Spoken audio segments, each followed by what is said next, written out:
ठीक है, तो यहाँ हमने गलती की है। 8.660 का स्क्वायर करेंगे तो क्या आ जाएगा 75, और ये 44 यहाँ रखना भूल गए हम, तो ये दोनों मिलके कितने हो गए 119, और 119 का स्क्वायर रूट क्या निकला 10.9 लगभग। ठीक है, और यहाँ से ये वाली चीज़ आ गई थी। अच्छा, अब अगर मैं इनको माइनस करता हूँ तो जवाब किस में आएगा, माइनस में। 10 में से 8 जाएगा, माइनस का 2 बचेगा। लंबाई यहाँ माइनस में नहीं हो सकती, इसलिए हम माइनस वाली वैल्यू छोड़ के सिर्फ क्या कर रहे हैं प्लस। जब इन दोनों को प्लस किया तो जवाब क्या आया 19.8, और उसको 2 से डिवाइड करने से क्या आ गया 9.9। जवाब में आ रहा है 10, तकरीबन उन्होंने लमसम वैल्यू ले ली 10। ठीक है, तो तीसरे सवाल में हमसे कहा गया कि ट्राइंगल ABC है, उसमें A की वैल्यू 6 सेंटीमीटर है, B की वैल्यू 8 सेंटीमीटर है, फिर C की वैल्यू 10 सेंटीमीटर है, और एंगल है आपको मालूम करना है। तो हम वही ट्राइंगल फिर से बनाते हैं जो हमने 15.12 के थ्योरम में बनाई थी। इसमें ये वाला एंगल है A, ये कितना है नहीं बताया, सही है, और ऊपर हमने लिया था C और नीचे हमने लिया था B, और यहाँ से एक परपेंडिकुलर भी ड्रा किया था जिसको क्या नाम रखा था D। ठीक है, तो थ्योरम क्या आया था, A के सामने वाले छोटा A, B के सामने वाले छोटा B, और C के सामने वाले ये वाली पूरी लाइन छोटा C, जबकि ये वाली चीज़ क्या थी X। तो थ्योरम ये था कि जो सामने वाला ज़िला है यानी BC का जो स्क्वायर है वो बराबर होगा AB के स्क्वायर प्लस AC के स्क्वायर माइनस का 2 ये वाली चीज़ AB और ये वाली चीज़ AD। ये हमने फार्मूला थ्योरम के मुताबिक निकाला था। यहाँ आप हेडिंग लगा देंगे अकॉर्डिंग टू थ्योरम 15.1.2, ये हेडिंग लगाएंगे पहले। BC क्या है इसमें, BC क्या है A, तो मैं इसकी जगह क्या लिख रहा हूँ A स्क्वायर। AB क्या है, AB दरअसल क्या है C, तो C स्क्वायर। AC क्या है B, तो B स्क्वायर माइनस का 2 AB की जगह क्या लिखेंगे हम C, और ये जो AD है AD की जगह क्या लिखेंगे X। अब वैल्यूज़ पुट करें, A की जगह 6 का स्क्वायर, C की जगह 10 का स्क्वायर, और B की जगह 8 का स्क्वायर माइनस का 2, C की जगह 10, और ये जो x है ये किसके बराबर है, ये b का cos कंपोनेंट है थीटा में, इसको हम मान लें थीटा, तो b cos थीटा है, ये b का cos कंपोनेंट है। 6 का स्क्वायर 36, 10 का स्क्वायर 100, 8 का स्क्वायर 64 माइनस 2 10 20, और b की जगह क्या लिखेंगे 8 cos थीटा ऐसे आ गया, 36 ऐसे ही 100 और 64 164, 20 को 8 से मल्टीप्लाई करें 20 8 160 cos थीटा। इसको यहाँ ले आओ माइनस के 160 को cos थीटा, और इस 36 को मान लीजिए 164 माइनस का 36, 14 में से 6 गया 8, और 15 में से 3 गया 12, 128 cos 60 cos थीटा 160 के साथ, ये 160 यहाँ मल्टीप्लाई करना मान जाकर क्या करेगा डिवाइड, cos थीटा बराबर है किसके 128 डिवाइडेड बाय 160। 128 को 160 से डिवाइड कर रहे हैं,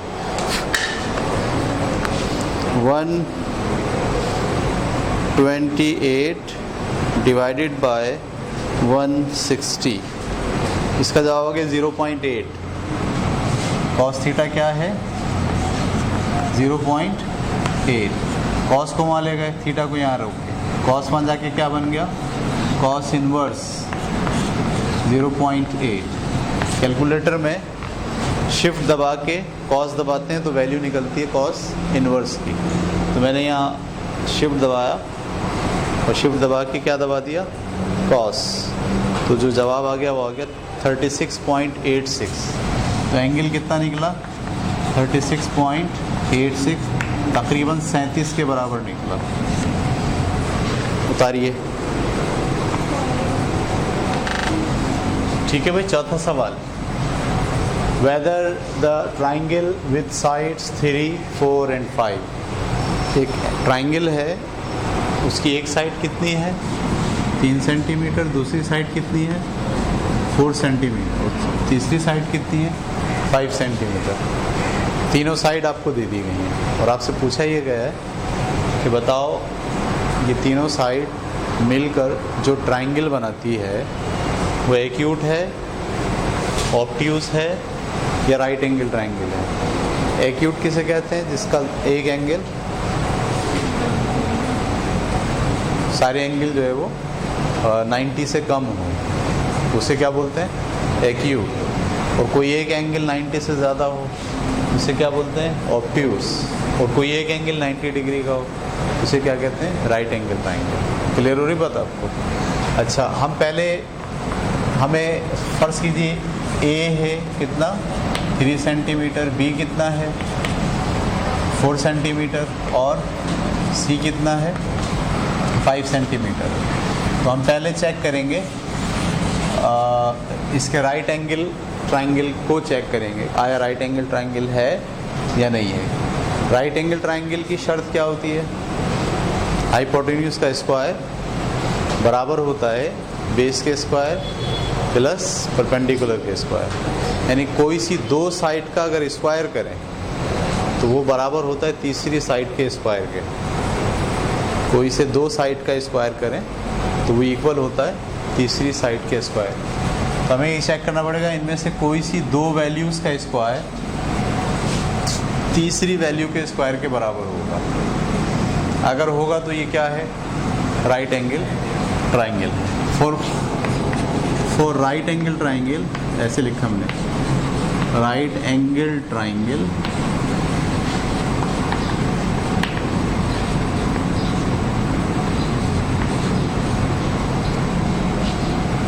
sum of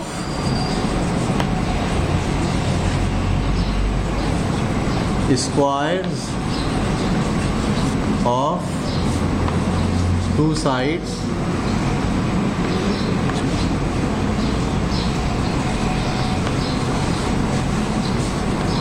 equal to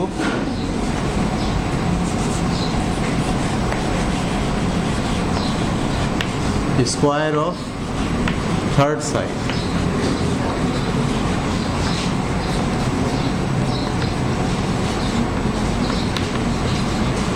आपको इसमें नज़र आ रहा है, मैं अगर स्क्वायर करूँ इसका तो क्या बन जाएगा 9, इसका स्क्वायर बनूंगा क्या बनेगा 16, दोनों को जमा करूंगा तो 16 और 9 कितने हो गए 25, जो तीसरी साइड का स्क्वायर है। समझ रहे हैं आप? तो इसमें हमारे पास ए का अगर स्क्वायर करें और बी का स्क्वायर करें तो जो जवाब आता है वो किसके बराबर आता है सी के स्क्वायर। वैल्यूज पुट करके दिखा दें, 5 का स्क्वायर ए की जगह पे 3 और बी की जगह पे 4 का स्क्वायर। 5 का स्क्वायर 25 बराबर है 3 का स्क्वायर 9 प्लस 4 का स्क्वायर 16 और 25 इक्वल टू 25। तो पहली कंडीशन हमने लगाई राइट एंगल के लिए और पता चला कि वाकई ये वाली ट्राइंगल क्या है राइट एंगल ट्राइंगल है। तो अब इसके जवाब में क्या लिखेंगे, this is a right angle triangle।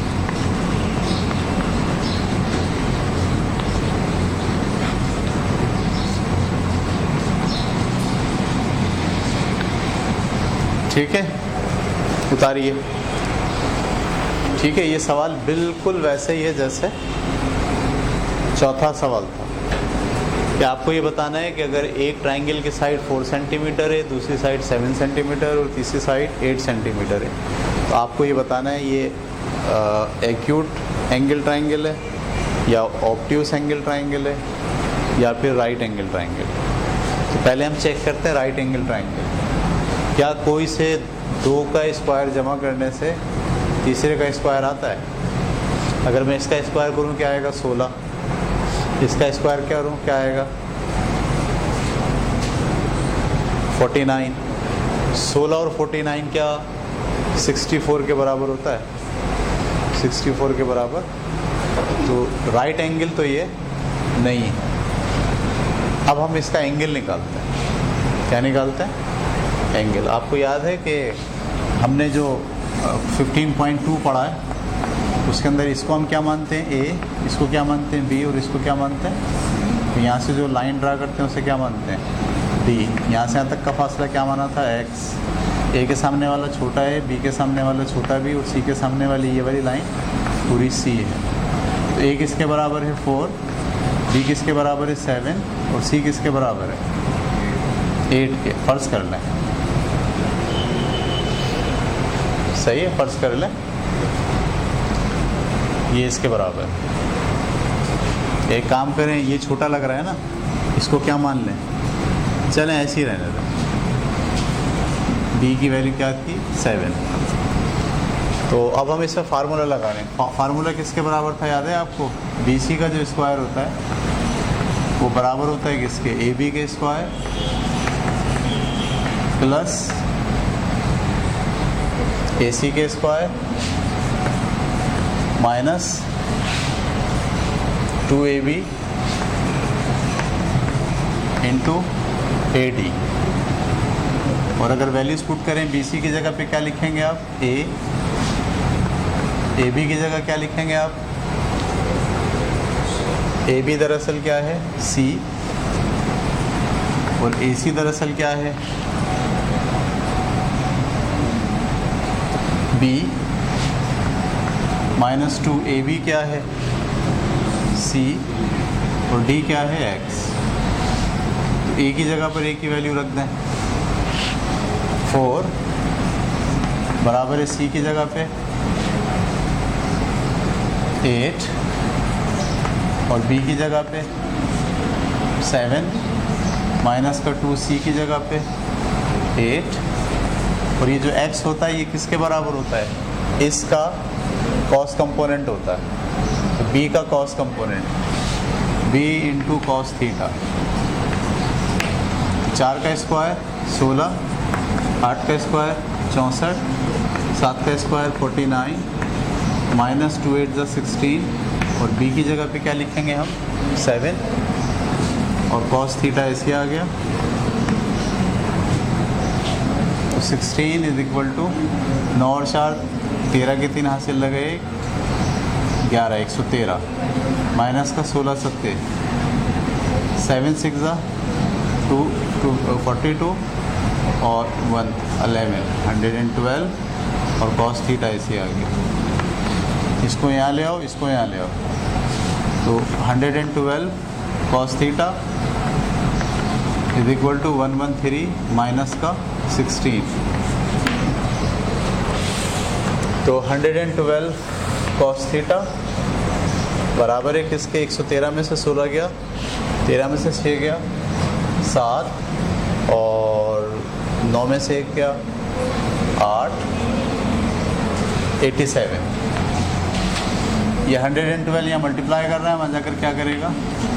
Divide करेगा। 87 को डिवाइड कर रहे हैं किससे? 112 से।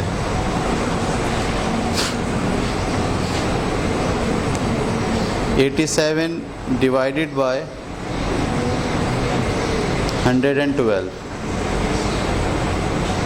ये मैंने सही निकाला 87 या 97 आएगा। 113 में से 16 का क्या बचा? गलत लिया ना, 97 आएगा। तो 97 को डिवाइड करना है किससे? 112 से। डिवाइडेड बाय 97 डिवाइडेड बाय 112, तो ये आ गया 0.8660। 0.8660 कॉस थीटा। कॉस को वहाँ ले गया, वहाँ जाके क्या बन गया, कॉस इनवर्स 0.8660। और आप जानते हैं कि इसका जो एंगल होता है वो क्या होता है, 30 होता है ना। ये आ गया जनाब 30। थीटा किसके बराबर आ गया, 30 डिग्री। तो अगर एंगल 30 हो तो ये क्योंकि 90 डिग्री से कम का एंगल आया है तो ये वाली ट्राइंगल क्या बन गई। तो आप आखिर में लिखेंगे थस द